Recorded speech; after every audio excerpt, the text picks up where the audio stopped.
sorry. Maizītes mēs smērējam, mēs parasti smērējam kāds 5 savādāks maizītes.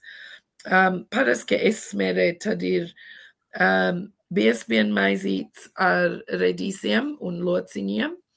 Es parasti samaisu to,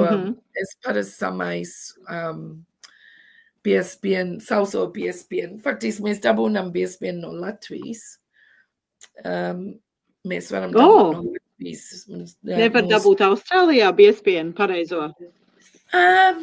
Viņš nav tik sauss, viņš ir maisīts, viņš jau ir samaisīts ar krējumu, un kad tu taisi tāds maizītes, viņš var būt par šķidrs. So es parasti ņem pat, un tad pati liek krējumu klāt un sāli, un iemais lociņas klāt, un tad to smērē uz rupmais ar redīšu šķēlītēm.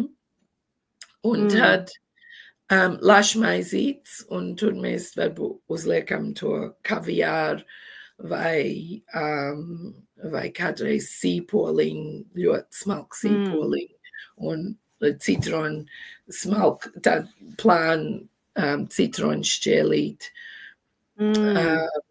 un dillīt. Un tad mēs taisām siļķmaizītes, kur ir olas, kur ir olas šķēlīt, tas ir uz rupmais arī. Olas šķēlīt ar pāris gabaliņus silķīt, un tad tomātu un skābu gurķi. Un šķiņķu maizīt, kas ir, un parasti mēs paliekam sineps apakšā. Un tad citreiz esmu arī, tur bija 5, biezpiens, lasis, šķiņķis, un garnelu maizītes, tā kā prawn maizītes.